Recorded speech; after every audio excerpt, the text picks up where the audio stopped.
If you carry a firearm and discharge your weapon in self-defense, you could face hundreds of thousands of dollars in legal fees and expenses. So carry the protection of CCW Safe, Self-Defense Legal Services membership. Upfront payment of all criminal and civil defense costs with no out-of-pocket for members. Unlimited defense budgets, unmatched legal expertise. Carry the same level of support police officers have. Carry CCW Safe, the highest caliber. Hey, welcome back, all you fellow American patriots. This is Survival Dispatch News, and I am your host, John Wheaton. I am joined, as always, on a Sunday evening by my guest and cohort in anti-communist propaganda, S2, resident intelligence officer extraordinaire. And that's all of his titles, folks, I promise. How are you doing today, brother? I'm doing fine. So, anyways, if you guys are God-fearing, freedom-loving Americans and you value self-reliance, family, and traditional principles that built this nation, then you're in the right place. We are here to stand shoulder to shoulder and help you navigate turbulent times, and that's what we're going to do tonight. And a lot of times we find out how to navigate by looking at history. History is a great indicator of future events, and it's a great lesson to be learned as we go into it, because history doesn't just repeat itself. It commonly rhymes as well. And that is the case tonight, where we talk about the Bible has the minor prophets. I guess communism's Bible has their own minor dictators. So we're kind of going through that. However, they're not necessarily minor when you actually look at them in a per capita basis. Some of the guys we're going to talk about actually were quite proficient murderers and authoritarians. We're going to be looking at Pol Pot to start off with, and we're going to be looking at Castro and communism in Vietnam, and we're going to even get to Africa at some point later on today. So welcome, and let's get to it. We've got a couple of headlines to get to tonight, and many of you guys are aware of some of these, but that's hold up. We're going to tell you about it anyway. Yes, we're going to tell you about it anyway. Let me present this real quick. A little bit of a hectic run today. Here we go. So the U.S. House passes reconciliation bill removing suppressors from the National Firearms Act. This is a massive deal, and I know there were a lot of very, very important people that were involved in this. Gun Owners of America was really the spearhead on, shall we say, positively pressuring a lot of these Republicans who were on the fence about this stuff. And we still had a few that were either present votes or non-votes at all, but it got done, and it was passed with the Hearing Protection Act as a part of this. And that is a huge deal, because this is removing something that never should have been on the National Firearms Act from the National Firearms Act. And they also put some things in the bill that kind of gives it a little bit of insulation as it goes through the Senate process. Because if you guys don't know how this works, in order for them to do this kind of a thing, it has to be a reduction in either tax or has to be revenue based. So because this tax was applied to the National Firearms Act, it will they can remove it in a budget reconciliation bill. So very, very cool. And I hope that it sticks to it. Second Amendment rights, we have to hold dear, because it's the only thing that's keeping us from falling into communism, in my opinion. And I'm going to give you a chance to speak to this really quick, S2, and then we'll get into something that's related. Well, the Senate is where budget reconciliations go to die. We'll just put it that way. Yeah.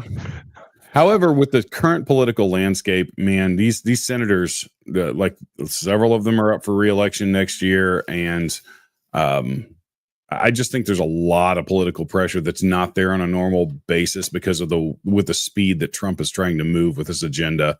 I think they're gonna be really hard pressed to counter this stuff. So, but I'm sorry, I'm not optimistic. I'm not optimistic.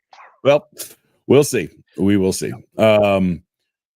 The next one is really an interesting one because is DOJ sabotage. This came out literally like the next day or two after it, where a statement from the Department of Justice on a new position on U.S. versus Peterson suppressor case. So I'll give you a quick background of this. I'm not going to spend too much time on it, but this is a individual case on owning a suppressor. This man was found to have a suppressor and was imprisoned, and he sued saying that suppressors should not be a part of the NFA on those grounds. And this has made its way through the courts all the way up to the Fifth Circuit. Then the Fifth Circuit with a 3-judge panel, made a really weird ruling in saying that suppressors weren't even classified as firearms, which is really weird because they're literally an attachment to firearms. Most other things that are attached, like what makes a machine gun is not the barrel. It's actually the firing mechanism. It is an attachment that you put onto the gun to make it fully automatic. So this is kind of one of those weird rulings. But then shortly after the NFA or the Hearing Protection Act was put into this big, beautiful bill, a judge came out and said, oh no, suppressors should be, are a part of the are a firearm, should be classified as a firearm, and they should not be, they should be regulated because they can be used in crimes and criminal activity, which is a really weird idea because my shirt could be used in criminal activity. I could take it off and tie it around somebody's neck and commit a crime with it. So it's kind of a weird argument. There are some in the 2A community and in the on the internet that are pretty adept at these kind of things, former on the U.S. Supreme Court bar and all that. They're saying that the reason this move was made was to put them back into that they are a firearm because of what's going on with this bill. Because once they're removed from the NFA, there's not a state that can actually, if they're still classified as firearms, there's no state that could actually still regulate them in the same way. So we will see. I'm not too optimistic, but I figured I would share this with you guys as I am a 2A advocate and an absolutist as well. I think we should have machine guns. I think we should be able to have artillery pieces, whatever. That's the way the country was founded. Like it or not, that's the way it should be.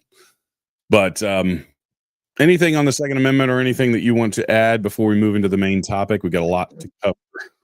Yeah, on the whole suppressor thing, there was actually a company out there that's in the suppressor industry that was lobbying against removing them from the NFA. And I really don't understand that. I can't remember the name of the company. It has been spoken on the interwebs a couple of times. Yeah, Guns and Suppressor Gadgets Central and or I forget what it was, but it doesn't make any sense why they would lobby against this because what's going to ultimately happen, even if suppressors were removed from the NFA, you're still going to be in a supply and demand situation. All of a yeah. sudden, everybody's going to want a suppressor. So now you're delayed at least a year from getting your paperwork passed through to get a suppressor. As more demand starts to occur with that, that's not going to make them less expensive. It's going to make them, it's going to keep them as expensive or more expensive because of the law of supply and demand. So it makes absolutely no sense why there would be a company in the industry that would be lobbying against this. Just something I wanted to throw out there. Yeah, that was Suppressor Central. Yeah, they're actually an Illinois company. They're in Northern Illinois. Yep. Wonder if J.B. Pritzker has any piece of them. Who knows? Maybe some funds transfer. I know that they went through. They came out pretty heavily saying, "Hey, we're not arguing against ownership of suppressors, or we're not arguing against regulation, that kind of thing." Is like, well. Yeah, you kind of are. You already kind of stepped in it. In the 2A community, it takes a long time to get out of the doghouse if you are found to be, in that doghouse. So that's all stuff that we're going to continue to cover. We're going to continue to keep you guys updated on, and that's really our headlines that I wanted to cover tonight. So we'll keep you guys abreast of what's going on either through these episodes, or I'll drop some things in the Signal chat for you guys to peruse. So Anyways, we're going to move on to our main topic, and this is from Cuba to Vietnam, the spread of the communist fire. And this is really where this starts to spread out to smaller areas like Cambodia, Cuba, Vietnam.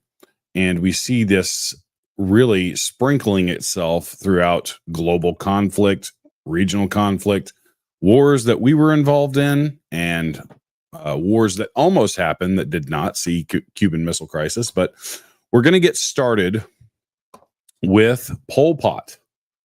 And this is a guy that not a lot of people know a lot about, but he is a a special kind of dictator. Asshole. Yeah, that's you said it. And this is one where S2 has a lot of information on this. I'm going to throw this up here. This is just a Wikipedia page talking about Pol Pot. He was born in 1925. So right as the communist stuff was getting started in Russia and in other places like even China, he was born. And he was born in Cambodia and became the leader of Cambodia. But I'm going to let S2 kind of share some of the notes that he has, and I will throw up some stuff that I have up here. So go ahead and talk through kind of just a brief overview, and then we'll get into the facts and details of the Cambodian genocide, aptly named. So who was Pol Pot? Pol Pot is actually not even his real name. His real name was Saloth Sar. And he rose to power in Cambodia through a combination of ideological radicalization, strategic alliances, i.e., China, and exploitation of political instabilities. In the 1940s, Pol Pot, as a young Cambodian, he came from a relatively well-off rural family. There seems to be a theme there with that. All of these, and it's an even a theme that goes into modern times now, where we start to look at all of the communist revolutionaries that are in this country right now, where they're a bunch of young rich kids going to upper elite middle schools. class to high class white kids. Yeah. So there seems to be there's a theme there going on, but he studied in elite schools in Phnom Penh and later in Paris from 1949 to 1953, where he was exposed to Marxist-Leninist ideology and joined the French Communist Party. He was influenced by the anti-colonial sentiment and radical leftist ideas. He came back to Cambodia in 1953 and he began secretly teaching and organizing with communist groups. By the early 1960s, Pol Pot joined the Communist Party of Kampuchea, CPK, that adopted Maoist principles and were advocating for an agrarian revolution.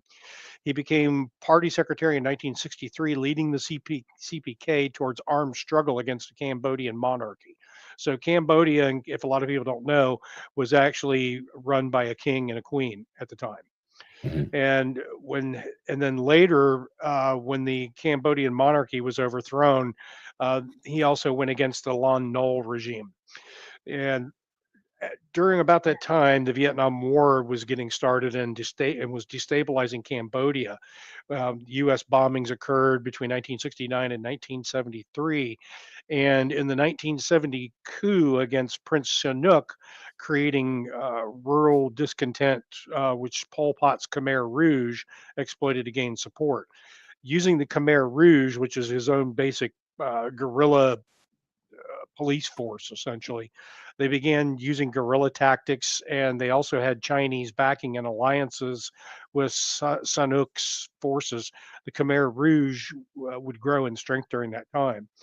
By 1975, they seized Phnom Penh, overthrowing the Lon Nol party, and Pol Pot declared Year Zero, establishing the Democratic Kampuchea and implementing radical policies to create a classless agrarian society that led to Cambodian genocide.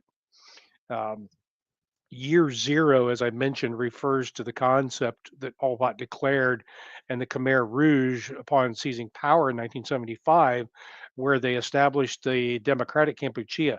It symbolized their intent to erase the past and radically transform the society into a classless agrarian communist state. And the term marked the start of their revolutionary calendar, rejecting all prior history, culture, institutions, deeming them corrupt or, in common communist terms, bourgeois. So, in practice, year zero involved extreme policies evacuating cities, notably Phnom Penh, because that's where you would find a lot of Pol Pot's opposers. They abolished money, private property, religion, and forcing the population into rural labor camps to create a pure agrarian society, i.e., communes. Pretty similar to what they did. Oh, pretty similar to what Mao did. Yeah. Um, but And basically, go ahead. for those that don't understand, when we say agrarian, what you're talking is like that's an agricultural term, and it's where people are relying on the land much more. So that's where the commune aspect of it Well, comes in, and all well, that kind of actually, an agrarian society is more like a barter type society. right. It's There's not really much. Yeah, that's so people are completely reliant on the resources that they have, and they trade those resources for the resources they don't have, essentially. right. They don't they didn't money was banned, private property was banned. So all they had was the things that they had or the things that they made or things that they grew to trade back and forth with each other within these communes. But at any rate, this led to the Cambodian genocide with an estimated 1.5 to 2 million deaths from starvation, forced labor, and executions by 1979 when the regime fell. And the term encapsulates the Khmer Rouge's brutal attempt to reset society to an idealized vision, ignoring the human cost. So I'll get Yes. in. I can get into the impacts of religion on that if you like, because there was a very Yeah. So extreme impact to that. yeah, go ahead and start talking about that because there is a term that's was made very famous in the Cambodian genocide, and that is you guys have probably heard of the killing fields. Yep. And that was something that was made very, very famous, and that is a direct reference to the Cambodian genocide. Yep. But go ahead and talk about the religious stuff. So the Khmer Rouge had a devastating impact on Christianity in Cambodia. As part of its year zero policy to eradicate religion, it was seen as a threat to their vision of a classless agrarian communist society.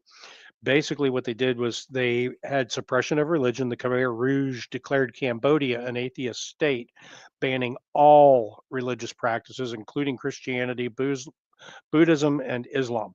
The churches were destroyed, converted into storage or prisons, or used for propaganda. All of the religious texts were burned, and Christian symbols were eradicated from their society. There was an estimated 10 to 20,000 Christians that were persecuted in Cambodia at that time. You had priests, pastors, and believers that were targeted as enemies of the revolution due to their association with Western influence or resistance to state ideology.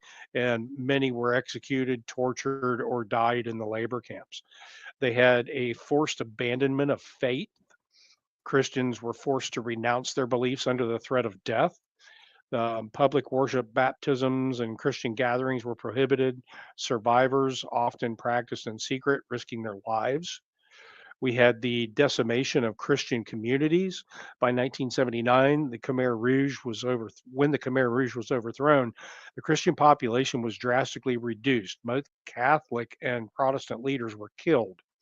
Only a few thousand Christians remained. The Catholic Church, for instance, reported that nearly all of its clergy were killed or fled. The longer term impact on this was is that the near total destruction of Christian infrastructure and communities meant that Christianity had to be rebuilt almost from scratch after 1979.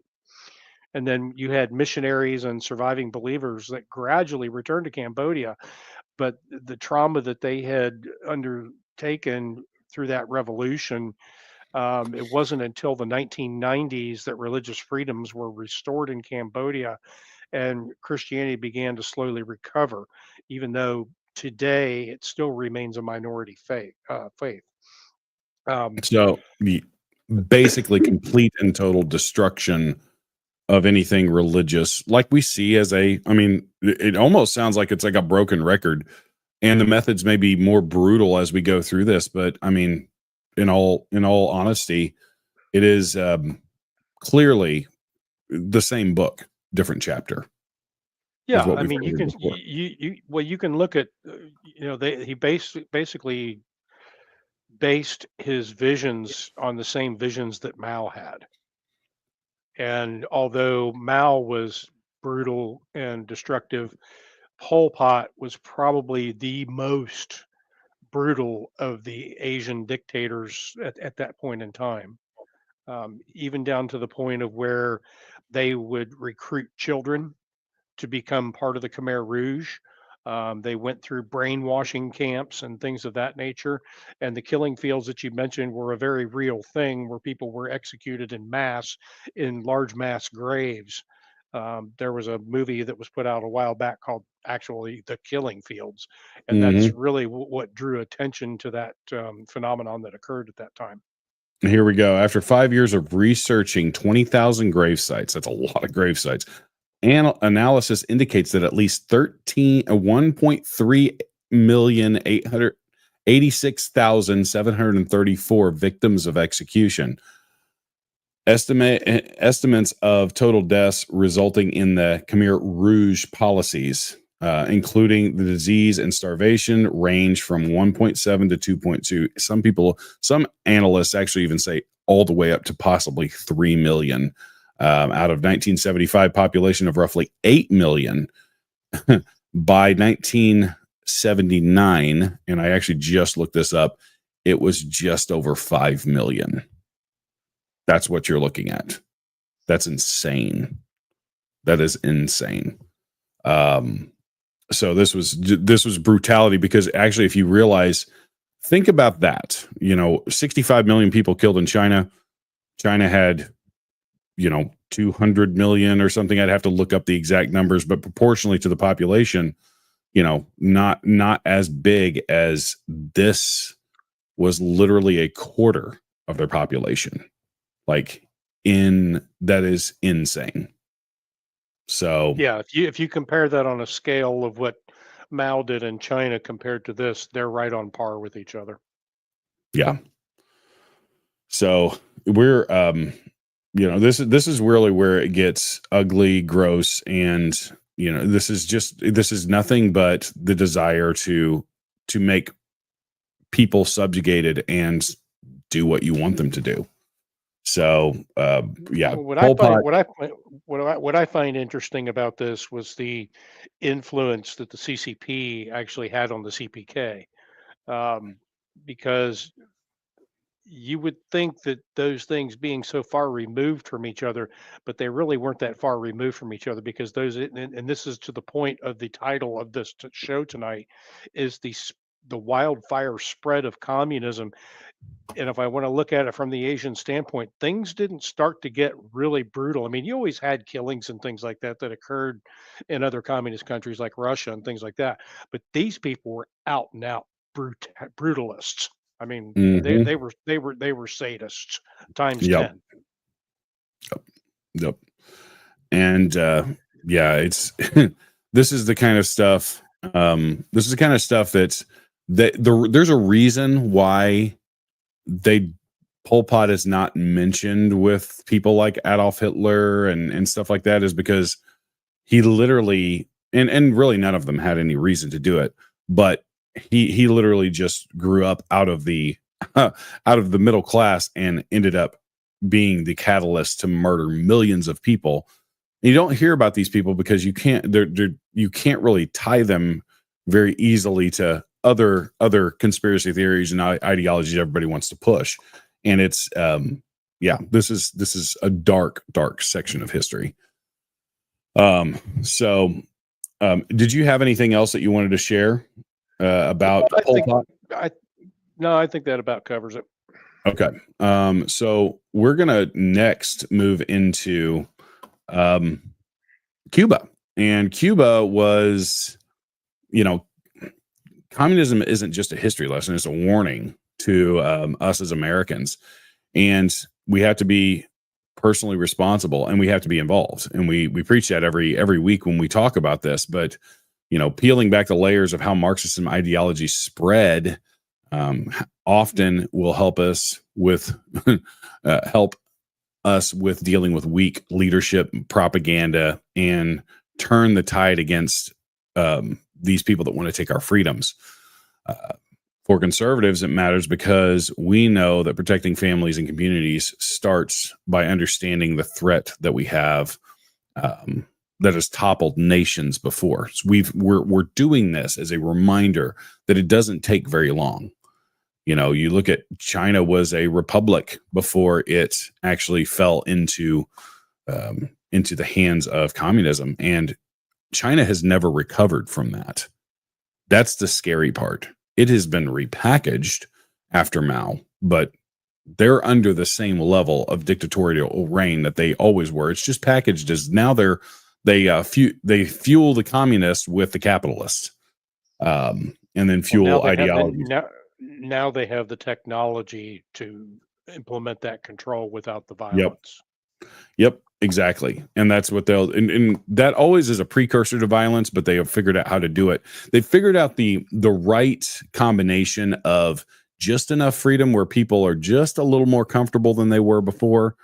So they'll just keep working for you. And then they enslave the ones that they disagree with, like even the Uyghur Muslims is probably, but we'll get into that as we get into modern times.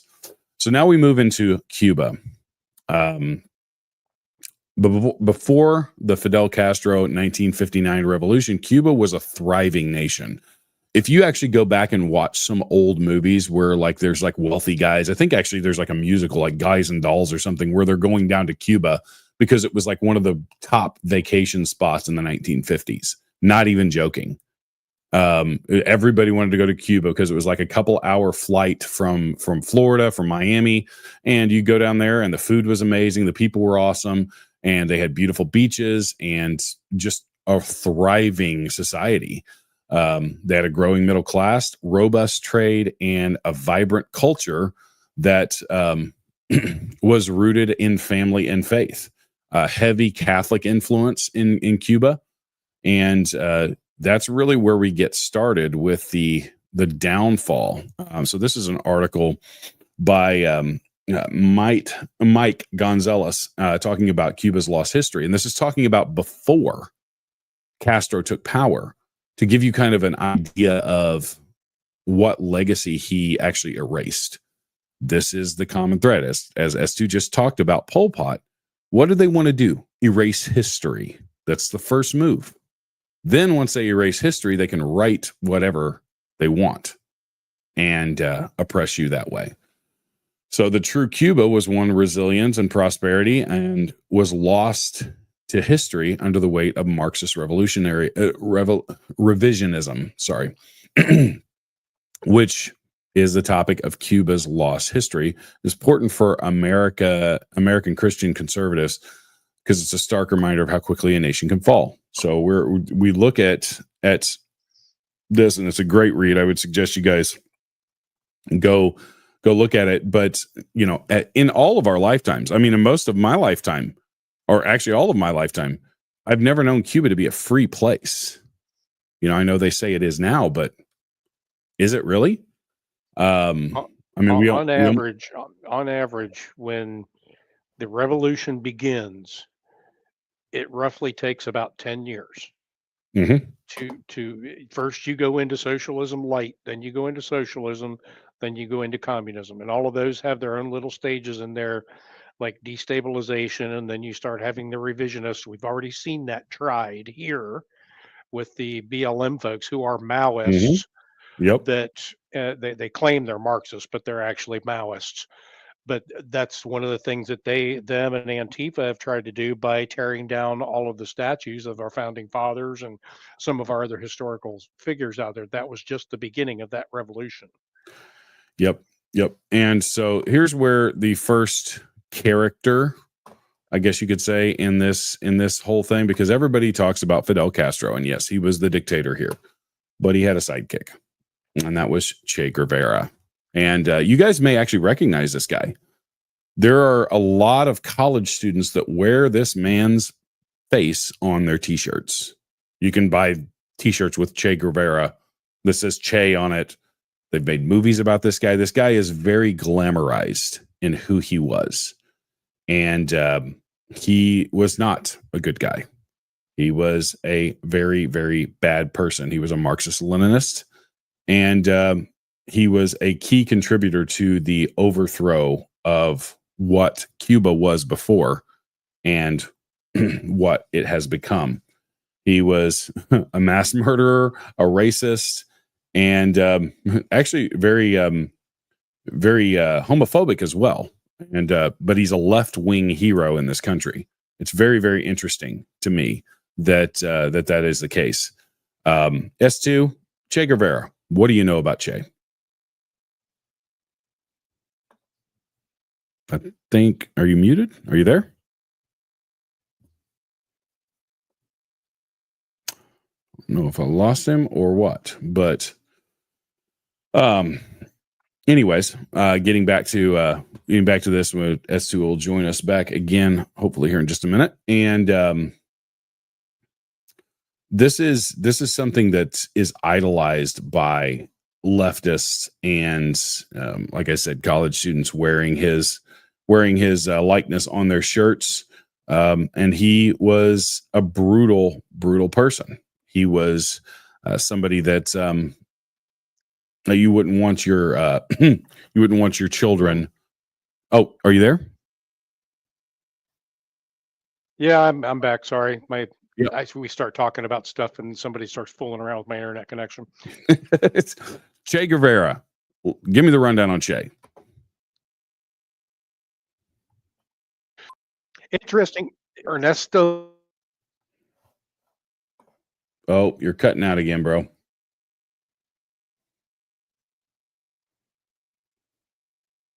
He actually wasn't Cuban. He was Argentinian. Mm-hmm. Yep. Am I back? Okay. You are back. You cut out there for a minute. Not actually. Yeah, go ahead. Yeah. So he actually wasn't Cuban. He was Argentinian. He was an Argentine Marxist revolutionary. He was a physician, an author, and a guerrilla warfare strategist who became the global symbol of rebellion and anti-imperialism. Mm-hmm. He was born in Rosario, Argentina, to a middle-class family. Are we seeing a theme yet? And he actually studied medicine at the University of Buenos Aires, and he graduated in 1953, which was about the same time that Pol Pot was starting to start up his shenanigans over in Cambodia. He actually he was quite an adept traveler.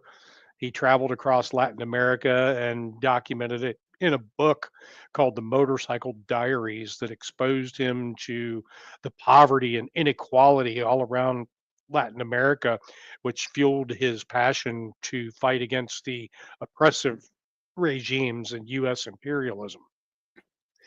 And once again, the Cuban Revolution, 1953 to 1959, he joined Fidel Castro's 26th of July movement to overthrow Cuba's U.S.-backed dictator, Fulgencio Batista.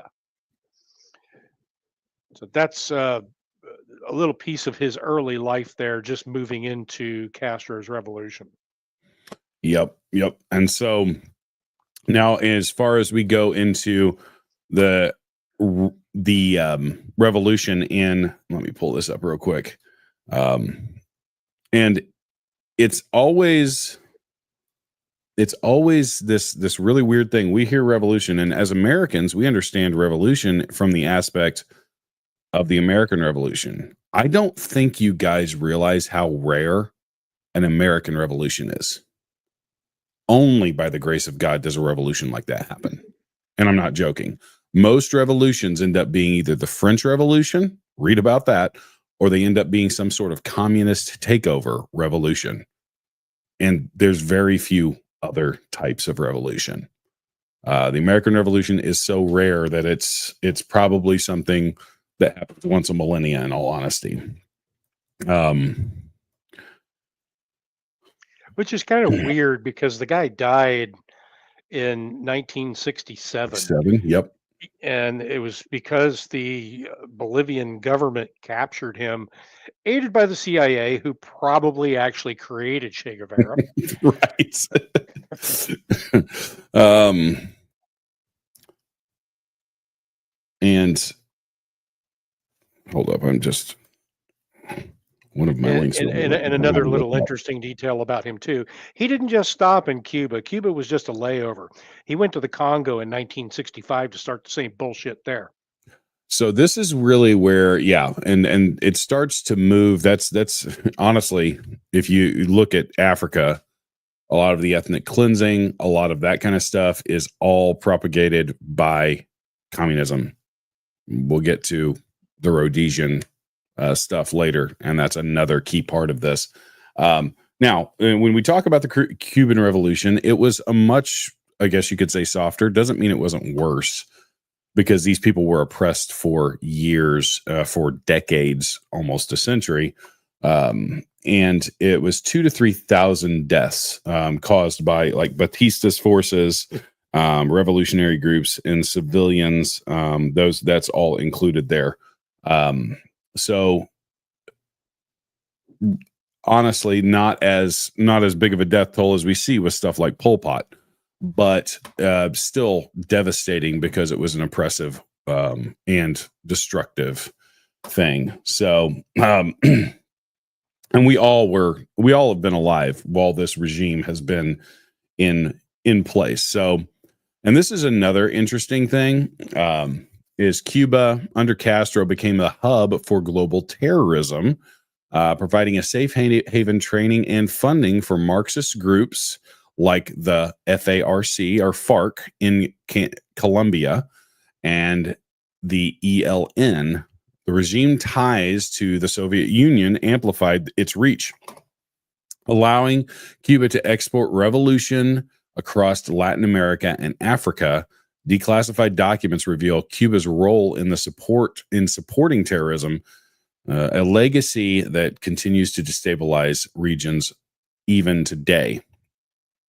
So even more so, they were kind of a hub, while they may not have been, the death toll may not have been insane. The hub that they created, because if you look where Cuba is located, it's kind of centrally located in the ocean, where you can get to South America very easily. You can get to North America very easily, and across the ocean to Africa. It's a very easy and centrally located thing that allows these revolutionary Marxist groups to train and to go out on their mission to spread the evil of Marxism and communism to the world.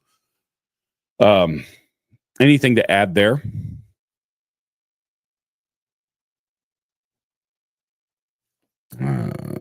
You're muted. Sorry about that. Nope, that about covers you're good. It. Okay. So now we move on to Vietnam. And Vietnam, obviously we know the Vietnam War. And we know the reality of we didn't really ever truly fight that war, and it became a very political war, much like every war since World War II. So this was the war North and South Vietnam, and some of us have parents, grandparents that fought in that war, and 59,000 Americans died in it. But the Vietnam War taught us hard lessons about the limits of American intervention. However, it doesn't seem like we learned them. Afghanistan happened. But Ho Chi Minh, backed by the Kremlin and China, exploited U.S. hesitancy, turning the conflict into a propaganda victory for communism. The war's failure wasn't military, but political, as domestic anti-war movements and the media narratives eroded support, leading to the 1975 withdrawal. This emboldened communists to expand to Cambodia and Laos. So this is the timeline. Pol Pot, remember, 1975, we withdrew from Vietnam. When did Pol Pot's revolution start? S2? Uh, 1975. I I mean, actually that's thought it when was the death. 1953. Well, then that's when the deaths started. That's when the genocide started in 1975, 1975 to Yeah, 1979. yeah. So, Doesn't this eerily seem to be a planned timeline, much as what we see going on with the globalists today? I mean, that's the insanity of not fighting a war to win. And we have done that as a nation that could probably win just about any war that we got into. We conveniently worry about the political ramifications of warfare, and that leads to actually more death in the long run. In all honesty, not fighting a war to win is a massive issue. But that expansion into Cambodia and Laos, and then you saw the death toll that we started off with Pol Pot that happened over the next 4 years.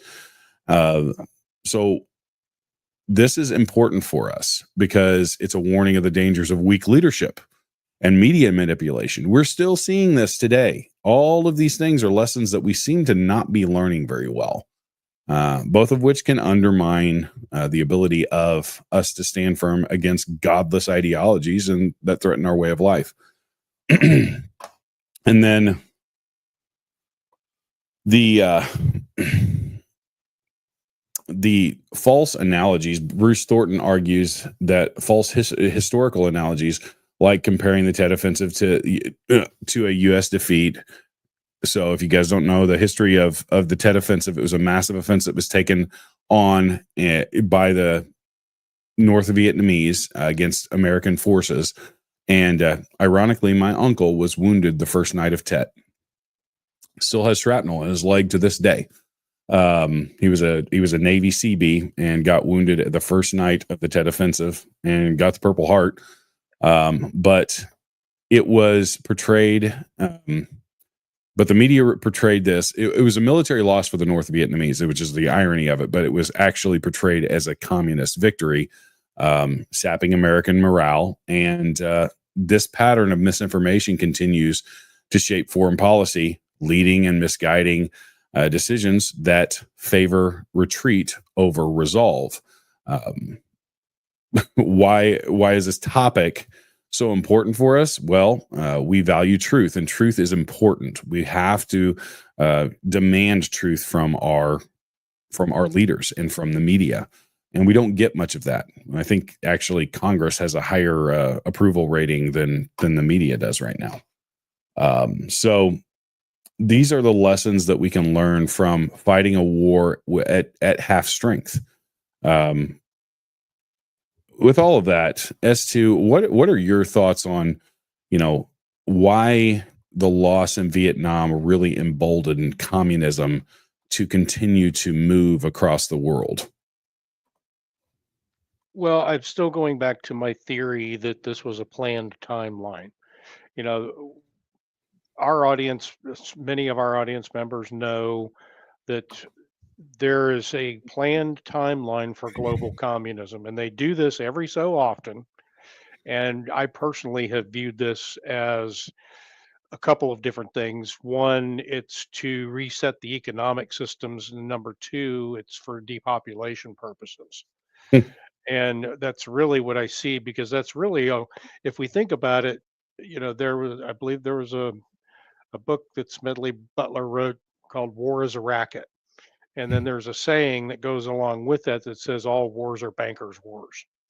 So who benefits from these wars? The Mm-hmm. bankers, the war hawks, the weapons manufacturers, and the people that hold interest within those companies. Yep. So I still hold my views that everything that we're seeing right now, and this is an interesting theme also, is that when you hear the word intifada, a lot of people don't know what that means.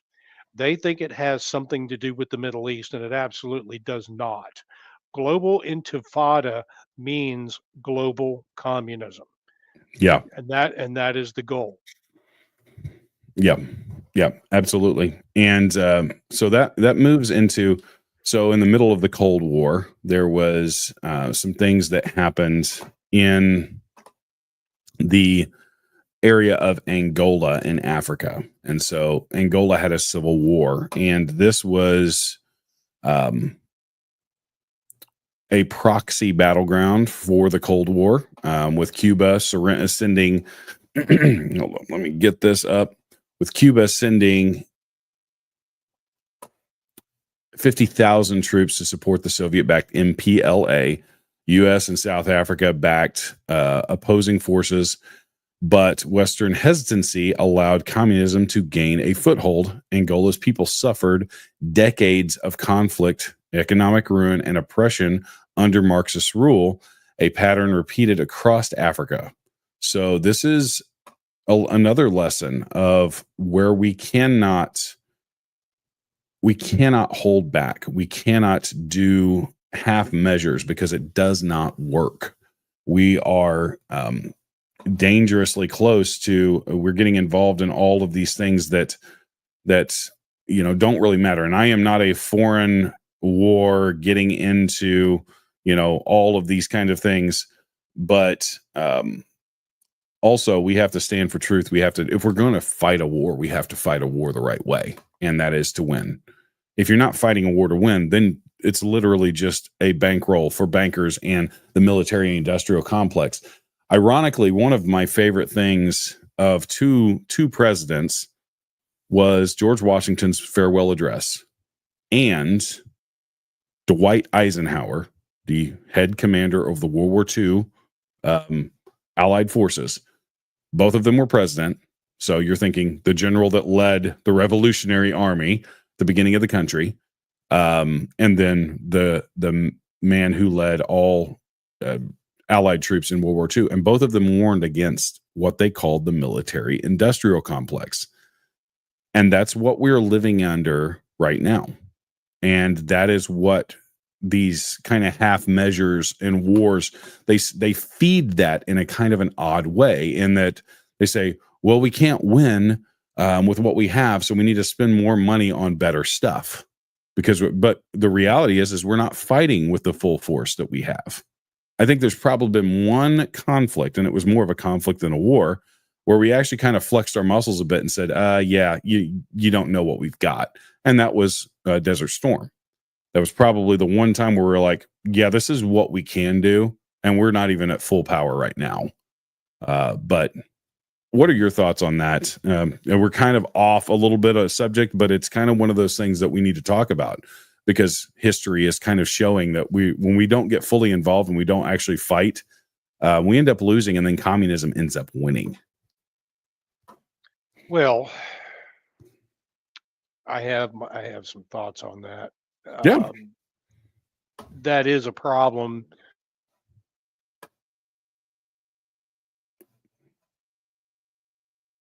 Oh, did I lose you again? Allowing your enemy to win every single time. You cut out there for a second. Say what you just said. They really hate me talking about this stuff. Yeah. You're blowing up the narrative tonight. When we don't fight a war, we always end up losing. And when I say we don't fight a war, I mean, we just basically go through the motions. We're not fighting to win the war. We're just there because some politician got the bright idea that, hey, let's have a war. We need to make more money for the country. And here's the other part of this too, is that people that fight in wars, they always fight the last war they always fight the new war with the last weaponry. Yep. So and this is another thought that I could go deep into, but as technology advances, it's no longer about how much bloodshed. It's all about the technology now. How can we control people?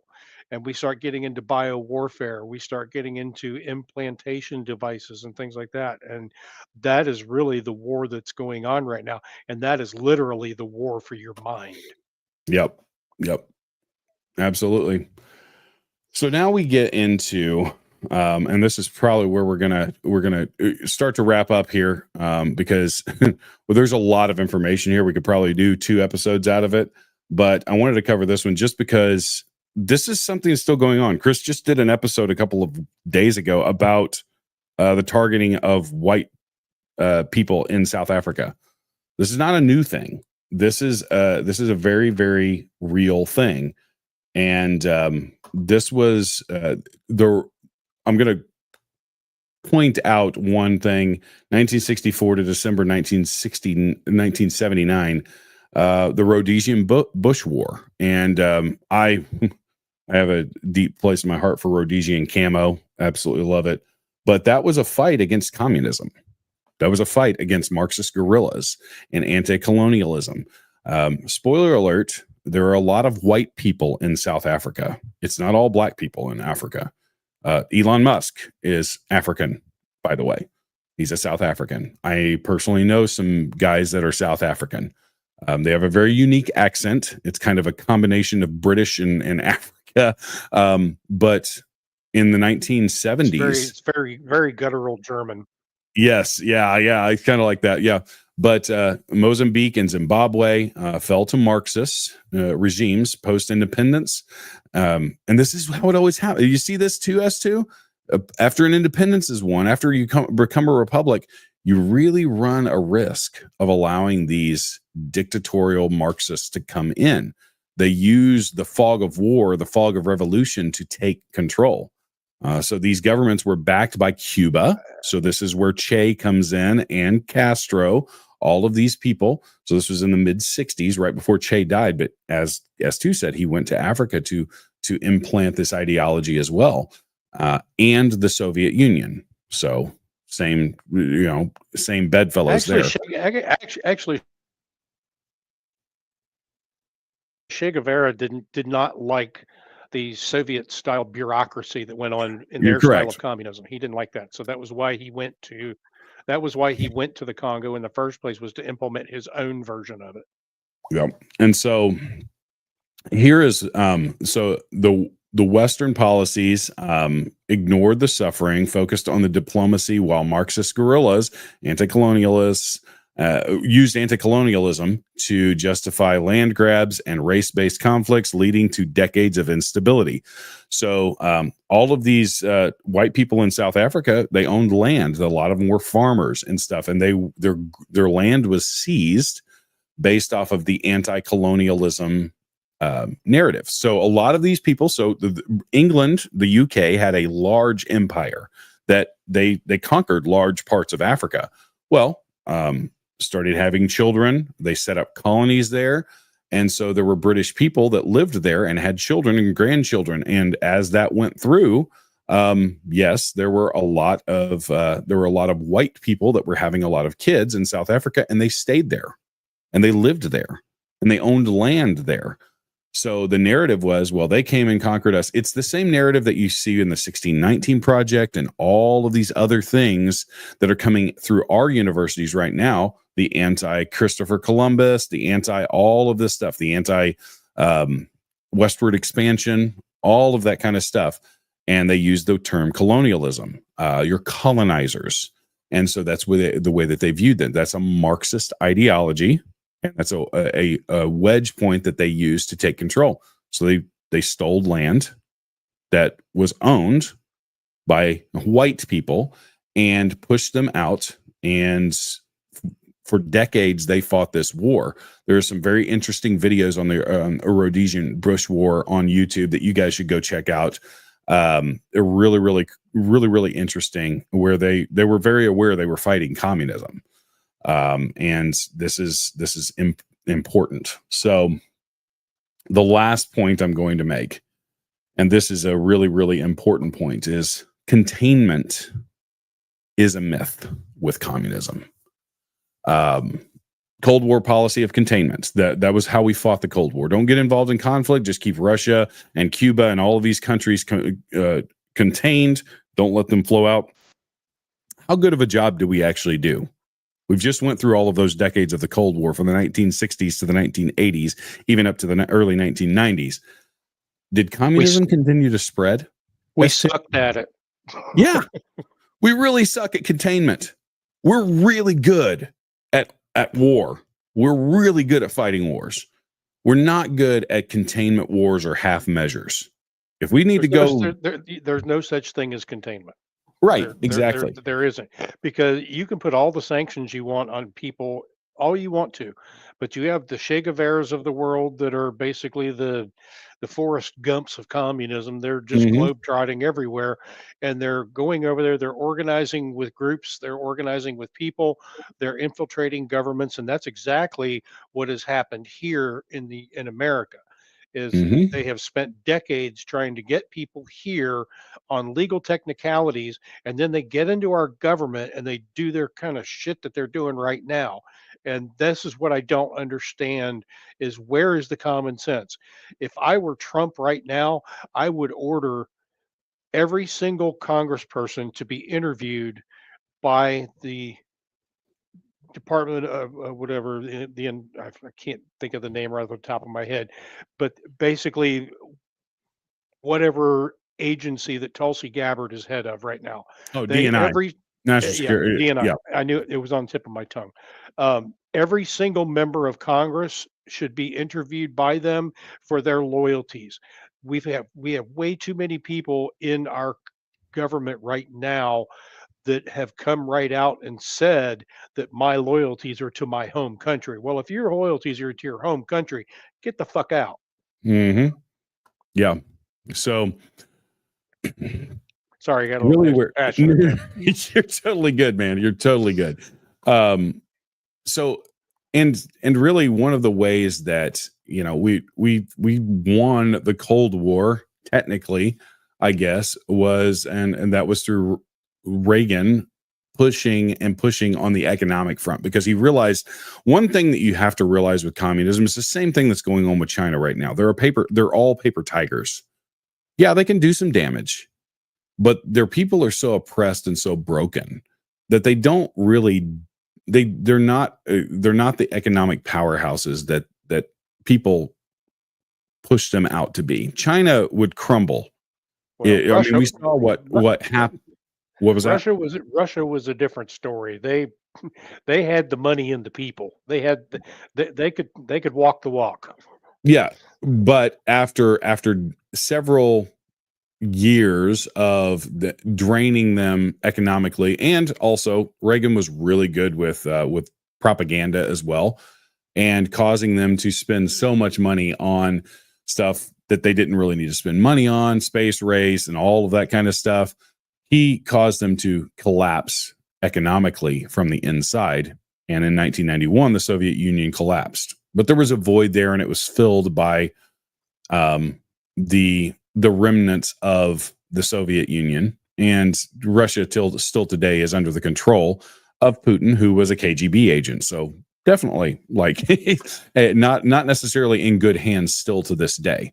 Now, are they the threat that they were in the 1980s? No, but they still have not been, given this. They still haven't been given this insane levels of freedom. I don't really care how many news organizations go over there and talk about how great Russia is.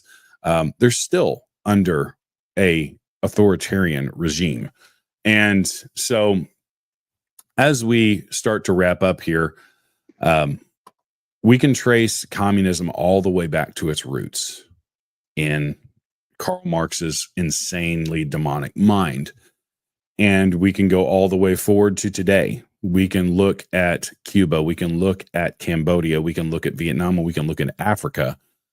We can see all of the evil that has been bestowed by this terrible ideology. And the one thing I want to further, we can go back even further than that. We can go back to the pharaohs. Right. Any authoritarian conquest that wants to engulf you and enslave you into its ideology, and it's either that ideology or you're in prison or you're dead. That's wrong. And as Christians, we understand that is a stark contrast to what the gospel says, to what the Bible says. It offers life. It offers freedom and liberty. And communism, Marxism only offers death. It only offers suffering for everybody. And it may take longer for some, but everyone suffers and everything falls apart when you put this ideology into practice. So I think it's important to add here that the oppression and all of the other things that come along with communism is not the goal of communism. The goal of communism is to destroy capitalism, period. Yes. Full stop. But they will use any means necessary to accomplish that, because if they don't destroy capitalism, then that means in the communist eyes that there is a level of inequality that exists in the world. Yes. Yeah. Well, and it also makes you understand, it's like I said last Sunday with you and Jeff, is that it's amazing that everything communism tries to promise is actually what you get by following the principles of the Bible. It's ironic. And it's like everything that's demonic, everything that's evil is offered on a plate of utopia. And then when you get past that plate of utopia, you realize, oh, this is just evil and death. It's And dystopia.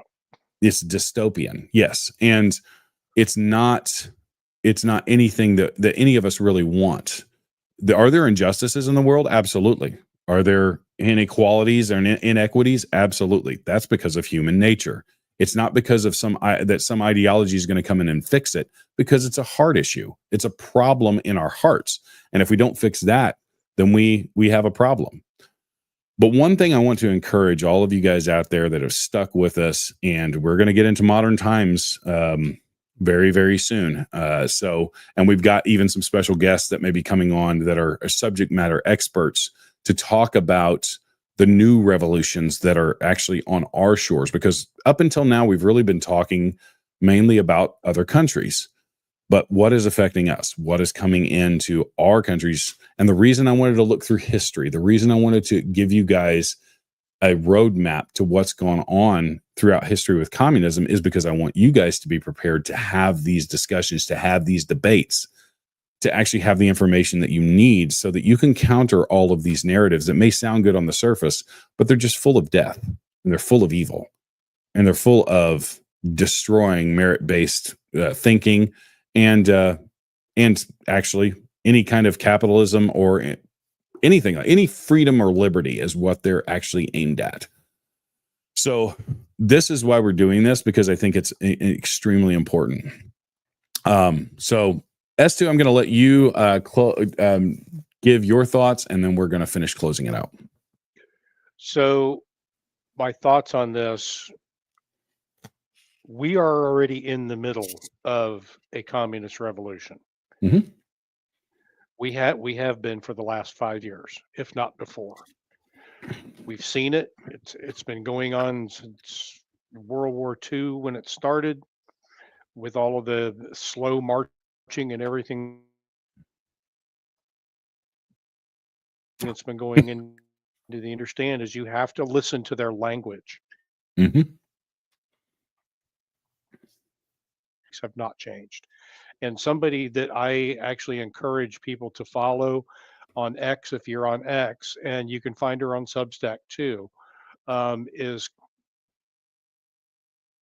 Carolyn Boroshenko. She is an absolute expert and subject matter expert on what the socialist revolution a very long time. Yep. Give me just a second. I'm going to put her up here. Did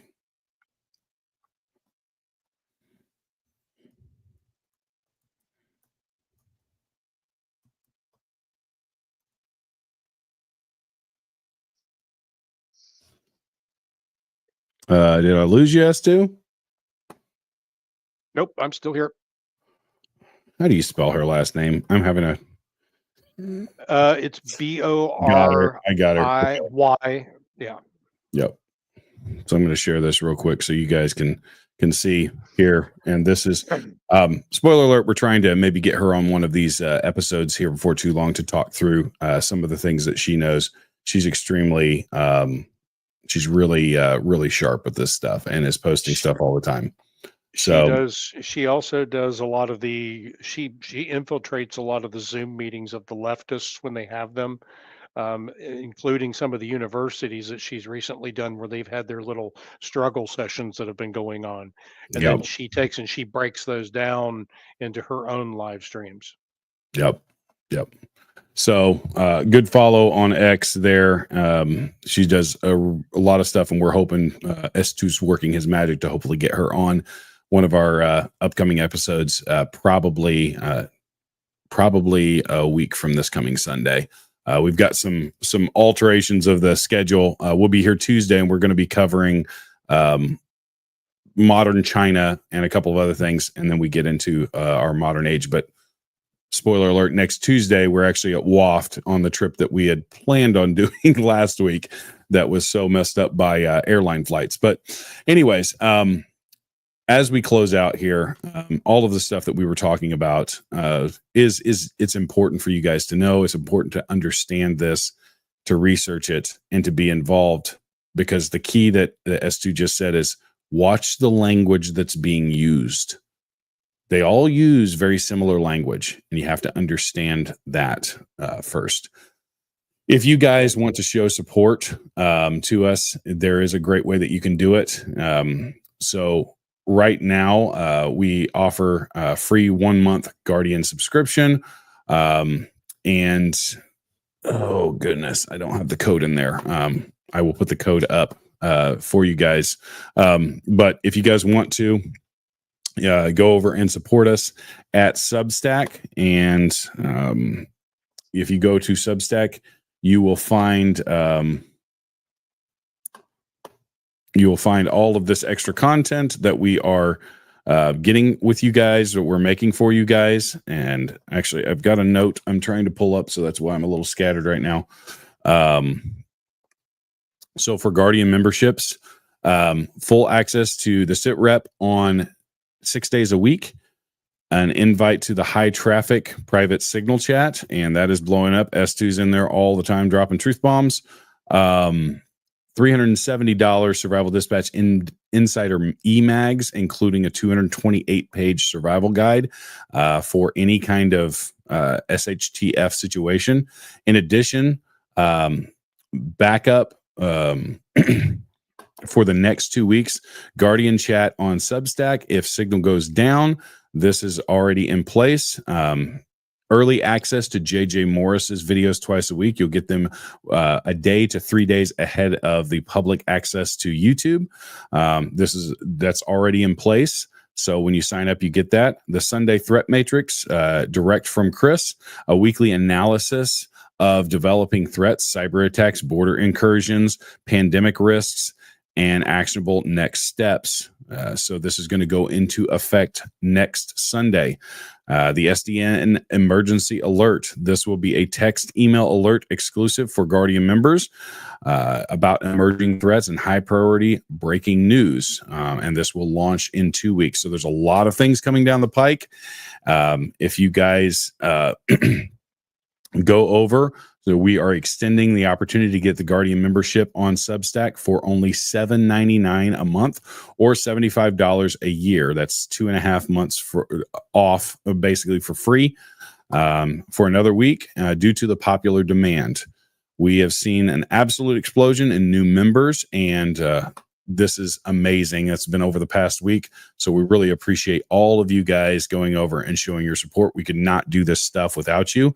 And just keep it coming, and we'll keep cranking out the extra info for you guys.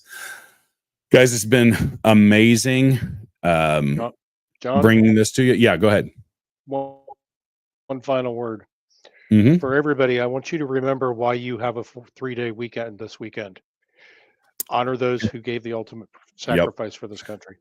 Absolutely. And that was one thing that I wanted to say as well was I have people that I know I served with that are no longer with us because of the ultimate sacrifice. And that is something when you're doing a barbecue with your family or you're sitting down tomorrow, make sure and just thank God that those men were willing to pay that price so that we can have the freedom, so that we can do live streams and talk without being fearful of a communist dictator coming through our door and throwing us in prison or killing us. It's really, really important for us. So to all those, we say thank you. And to the families that lost those individuals, we say thank you as well. So let's let's close this out as we usually do with prayer, and then we'll let you guys enjoy the rest of your evening. Heavenly Father, I am thankful that you've given us minds and the ability to analyze history, to see the failures and the faults with wrong and evil ideologies. And Lord, I pray that you continue to bring those things to light in our culture as we try and repair the damage that's already been done by these evil ideologies. I pray that you give parents of children that are going through school or in universities the ability to speak to their children so that they can educate them on the wrong things that are out there and that are being propagated in our universities, in our classrooms. Lord, I pray that you give us wisdom and zeal to continue to pursue truth, to fight the good fight, to never stop and never give up, because we matter in this fight, and you want us to be involved. And I pray that you give us the strength and the wisdom to do so. Lord, I am thankful for all of those men who sacrificed their lives and what this weekend commemorates. Lord, I pray that you give comfort to families that still may be suffering the losses, but also thank you that we thank those men who gave their lives for this country. I pray that everyone has a safe and successful weekend, and that we come back here refreshed and renewed. In Jesus' name, amen. Amen. Guys, we'll be back tomorrow again with another episode. Chris has some awesome things prepared for you. And until then, stay safe, be trained, be prepared, and God bless America. Hoorah.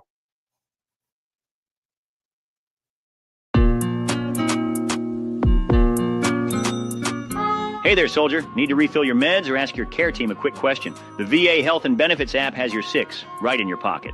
This thing's got a 4.8 rating in the App Store. Veterans are calling it a game changer. And trust me, once you use it, you'll never want to go back. Remember the days of phone tag with your provider? Forget that. Now you can message your VA care team directly, like texting a buddy. And guess what? Over 300,000 secure messages are sent every month. This isn't the future. It's your VA right now. Need a refill while you're out in the woods or at the store? No problem. Just tap and it's mailed to you. No waiting in line. The app helps you track your claims and appeals too. It's like a radar for your benefits, giving you updates instantly. Don't forget your appointments. The app syncs with your calendar so you're always on time. Even your drill instructor would approve. Need proof of your veteran status for a discount? One tap and it's done. No paperwork, no stress. Download the VA Health and Benefits app. It's your digital battle buddy, ready to roll 24/7. And if you like it, share it with your squad. This has been another public service announcement brought to you by the Dilly Meme Team.